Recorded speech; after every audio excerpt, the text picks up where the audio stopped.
Trade talks between China and the United States appear to have been constructive during the past 2 weeks. China announced both countries had agreed to roll back tariffs in phases, with a phase 1 agreement to get the process going. So what message does it deliver? What can we expect from the China-US phase 1 deal? And is optimism growing about the better way forward for China-US trade relations? To discuss these issues and more, I'm happy to be joined in the studio by Jeffrey Lehman, Vice Chancellor of New York University, Shanghai, and Yao Yang, Dean of the National School of Development at Peking University. That's our topic. This is a dialogue. I'm Yang Rui.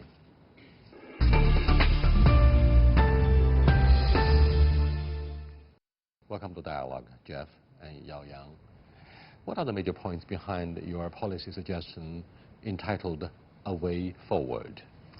Well, I think to put it in context, about a year and a half ago, the United States identified 7 areas of disagreement with China. And since that time, we've seen a rise in tariffs on both sides that have been a concern for both countries and that have hurt global trade and global growth. We've been trying to think about ways to de-escalate the conflict. There are 6 of those 7 areas which are actually fairly easy, and the 2 countries, I think, are making progress. The 7th one is harder. It's industrial policy.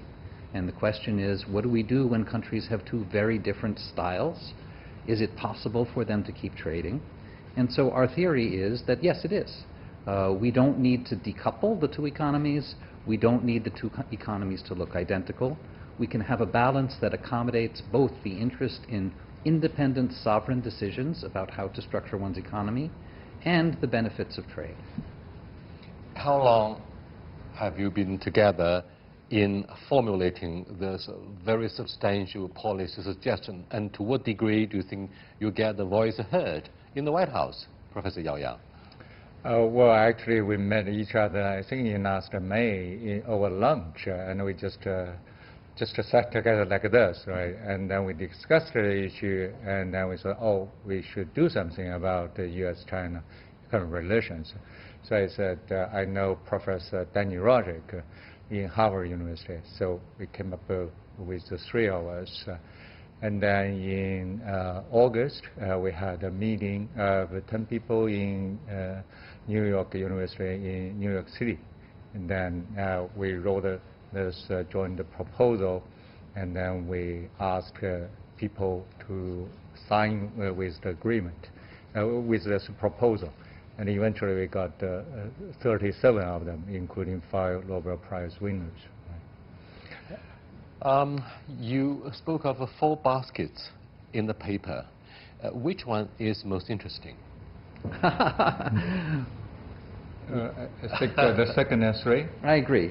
Yeah, I agree. You know, the first and 4th baskets, to push them aside, the first basket are policies that are just not okay, ever. These are what economists call beggar thy neighbor policies, where a country is trying to help itself only by hurting another country. That's not okay. The 4th basket is the basket of policies where 2 countries trying to work together to figure out how to work together might hurt a 3rd country. The 2nd and 3rd baskets, which Yao Yang was talking about, are the most interesting. Those are baskets that include policies where a country is trying to adopt a domestic industrial policy, a domestic economic policy, not to hurt another country, but because it thinks it's the right thing to do. But in doing it, it has a spillover harm that it causes to another country.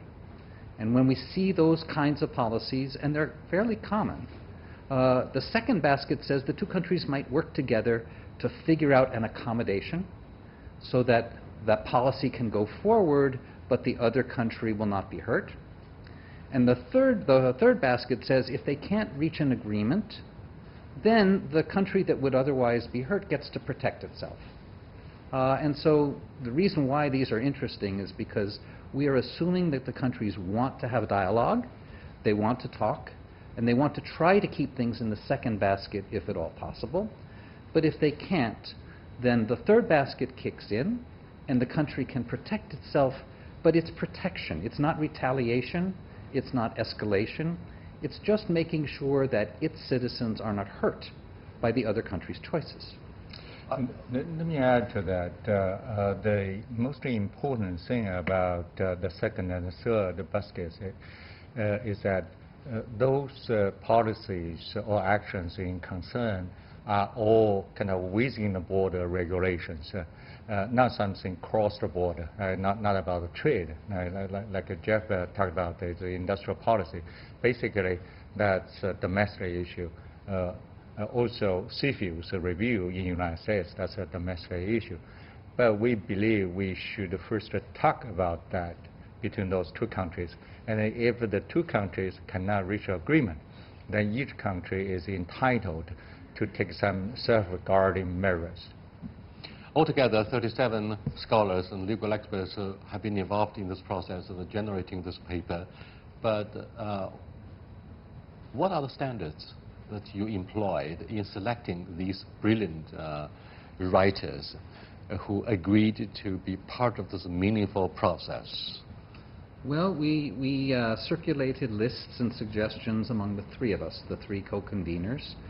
We wanted people who were recognized internationally, people who were admired internationally, not as people with political agendas, but as serious scholars of economics and trade. And we would suggest someone, and often one of the three of us would know them. And so we would reach out and send them the document and ask them for their reactions. And we were actually surprised at how many people signed on and said, yes, this is exactly what I think. I'm most interested in those who refuse to sign the paper. Is that because of their political orientation, the issue that's very sensitive? What are their concerns in rejecting the signing? Several people said, Jeff, I completely agree with what you've written, but there are a few things there that I would have phrased differently. And I have a policy of never putting my name on something that I didn't write myself. That's actually not unusual among academics. Yeah, I think that's the common reasons for rejection. There is, oh, I almost agree everything what you have written, but sorry, I don't join the statement. We have different lobby groups in the DC. Do you consider your campaign as a noble effort of a lobby group that may hopefully persuade people like Ambassador like Hyder your way? To what degree do you think you're going to work? Well, we were careful before we released it to the public to share our document with both governments. Each government said thank you. They didn't say anything more than that. I don't think that we're lobbyists. I think we're academics. I think we have been thinking about this as a problem to be solved analytically. And we wanted to share that analysis. It's really up to politicians and diplomats to decide whether this is a useful tool as they do their jobs. Let's look at deliverables. Now, good news is that both sides recently announced, I mean the US and China, have announced that Phase 1 agreement will soon be concluded. But then China, in particular, insists that all the tariffs previously imposed must be cancelled step by step. But I got the strong feeling that the US government seems pretty reluctant. Is that very close to truth, Professor Yao? Well, that's right, because the U.S. from the beginning wanted to use tariff as kind of a measure to force China to implement the agreement. In other words, the tariffs have been weaponized. Yeah, in some sense, right. So if U.S. got rid of those tariffs first, then the U.S. side would think, oh, China now is afraid, right? China may not implement the agreement. So that's difficult. But from the talks of American government officials in the last several days, it seems that they're going to be ready to at least cut some of the tariffs. With the negative impact of the impeachment proposal by the House, Jeff, President Trump obviously looks for a victory or many victories ahead of the election 1 year from now. What is clear is that the escalation of tariffs over the last year and a half has been damaging. It's been damaging to Americans, to American voters, to American businesses, as well as to Chinese citizens, as well as to citizens all around the world. And I think that the agreement in phase one, we don't know the details of it yet, but assuming that part of that agreement will be a partial rollback of these tariffs, that will be good for everyone. What impact that will have on elections, I have no idea. Well, the tariffs have not done any good to the United States. Just to name the word objective of tariff, that is to lower down Americans' trade deficit. Well, it has done something to lower down the U.S.-China deficit, but actually the overall American trade deficits have increased because we come to believe there's a trade diversion. You know, goods are not going to be exported from China to U.S., but through a third country. So the U.S. end up with almost the same amount of deficits. Are you two both suggesting quietly that no consensus has yet been built between the two governments about whether tariffs will eventually be rolled back? What's the possibility for President Trump, and particularly his negotiating team, to say no in the last minute?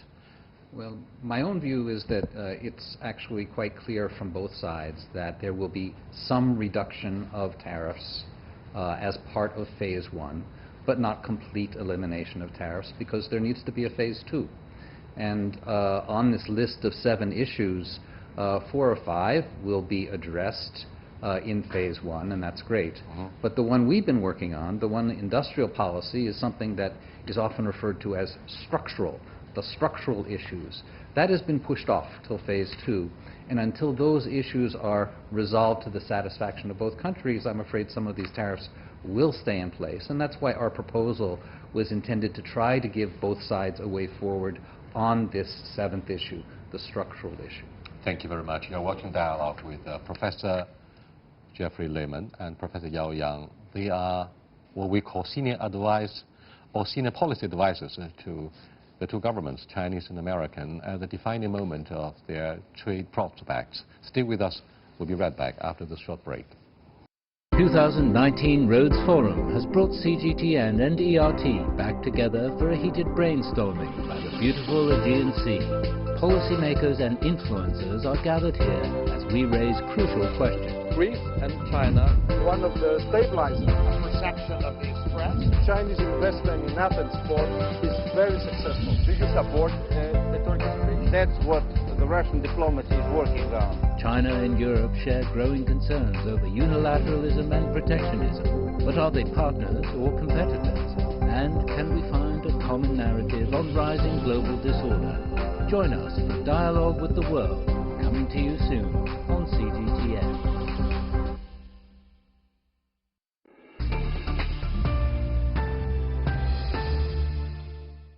Welcome back.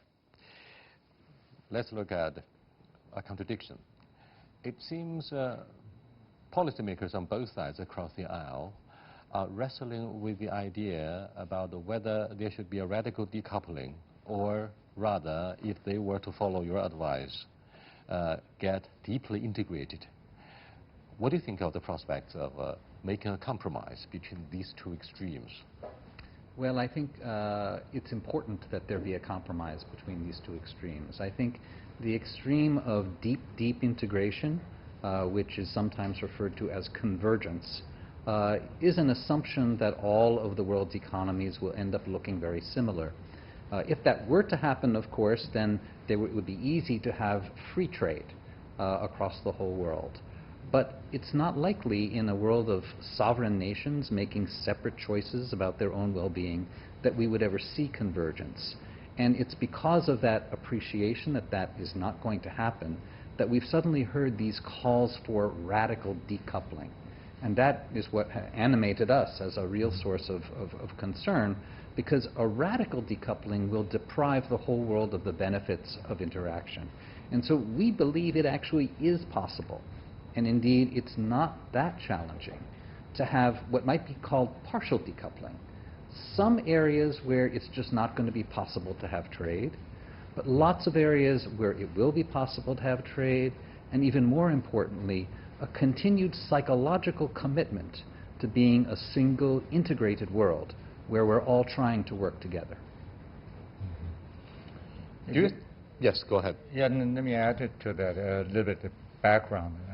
So the last or this round of globalization has been huge, right? One of the defining features has been the rise of China, right? It's different than previous globalizations because China is huge and China has emerged so quickly, right? So China definitely need to defend the fruits of globalization, but China also needs to realize this so-called China shock has been big, and it has a huge impact on the United States. As economists, we have to believe the benefits of globalization, but the benefits cannot be distributed evenly across the whole population. If you go to the United States, Jeff actually worked as the chancellor of Cornell University. Cornell is situated in upstate New York. That's really a poor region. You can see that. But you also find in New York City, you also find Silicon Valley, which are super rich, right? So United States is in balance. The society is in balance, and the United States probably needs time to readjust, right? And one of the motivations for our proposal is to give United States some time to adjust. But on the other hand, China is still a developing country. China still needs to have some institutions that are suitable for early economic development. And of course, China has its own unique political system, which has helped China to succeed, and we have to insist on that. In particular, you are somehow referring to the success of our unique industrial policies that have made Americans feel quite upset. Having said this, we've had both the changes in power equation over the past decades with the rise of China and its global impact, as well as, for example, very skeptical attitude, and increasingly so, towards the importance of multilateral institutions, such as the role the WTO plays in shaping the roadmap of global commerce. The issue is whether what we have between the two economies is more about geopolitical rivalry, the rise of unilateral policy moves, or increasing doubts about multilateral institutions. And of course, European Union and China take the same side. Does it mean that the United States will bring about end of history? Well, I don't think so. I think you know, certainly there are voices in the United States that are skeptical of multilateral institutions, but I think the concerns about the issues that Yaoyang talked about the impact of globalization and the way in which the U.S.-China trade relationship has evolved are not limited to those people. There seems to be a broad sense of concern about a failure to have mirrored access to markets. American markets are very open. Chinese markets are still very closed. And I think one of the 7 issues that has been important for all of the people who are concerned, including many serious friends of China, has been this lack of reciprocity, as it's referred to. I think our proposal is not intended to substitute for multilateral institutions. The approach that we're talking about is fully consistent with WTO norms. We believe very strongly that some of these norms, like most favored nation treatment, national treatment of foreign enterprises, are critically important, and they need to be preserved. The bilateral dispute may have pushed that a little bit off the track, and we're trying to get back on track.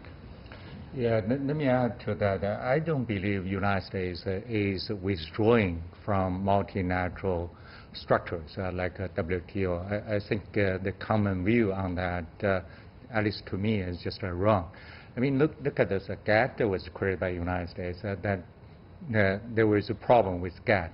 So GATT was reformed into WTO. Over the last 25 years, China has been the largest beneficiary of WTO. But then the creator of WTO and also the defender of WTO, that's the United States, feels, oh, well, there are problems with WTO. We should first negotiate with China about the future direction for WTO reform. So in the end, I believe the disputes or agreements between the United States and China will just move back to a WTO framework and then use that to reform WTO. Mm-hmm. Now, the environment for the formulation of many policy options in the WTO has undergone tremendous changes ever since.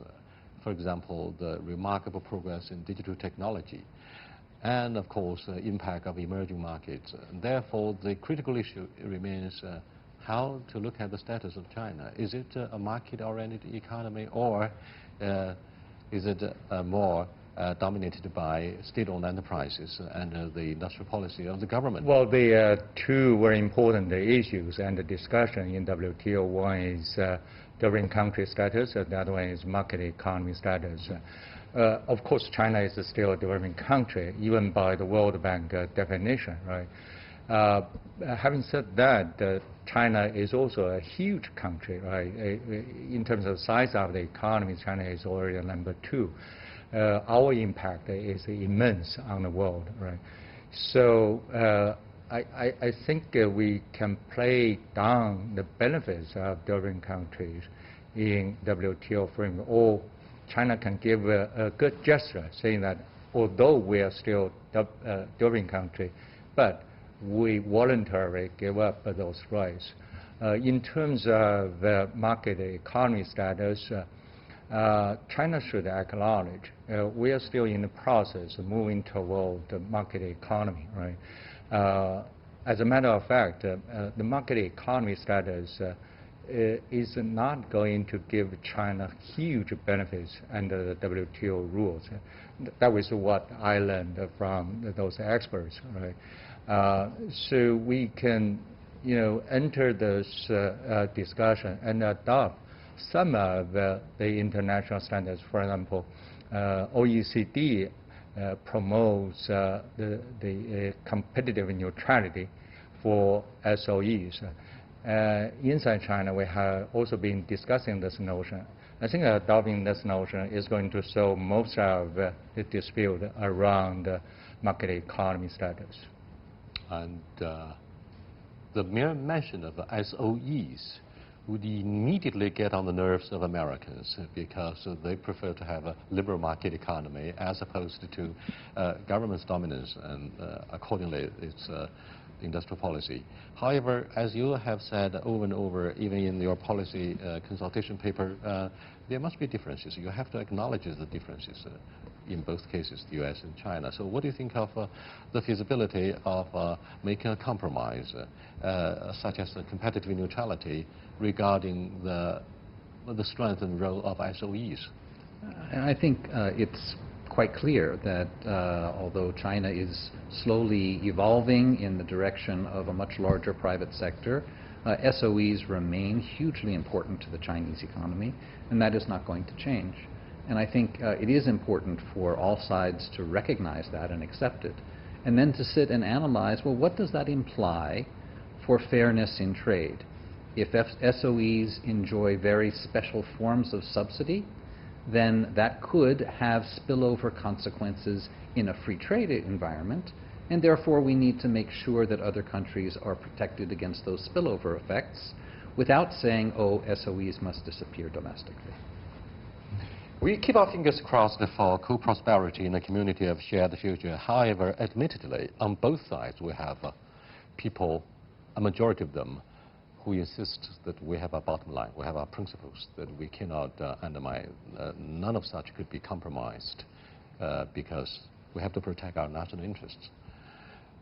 Having said this, what do you think will be the end game, the worst case scenario for this ongoing trade war? We start from Professor Yao Yang before we conclude the discussion. I'm afraid that would be a nasty picture, right? Well, I cannot imagine the worst case, because the worst case is always a war between two major powers. But I cannot imagine that. To put it kind of in the near future, I can imagine that technological competition between the United States and China will become real. So China should strengthen its own innovation capacity. I think that's the right direction. But even with that kind of a competition, I still believe there is a huge room for the two countries to trade and to exchange, and even in many cases to cooperate. President Trump is just one president of the United States. We don't know if the next president is going to change the policy or not, right? But I believe Bloomberg announced recently he's going to participate in the race, right? Right. So well, Bloomberg would be much better, I would say, right? So I'm not that pessimistic about the U.S.-China relations. Appreciate it. What's your take?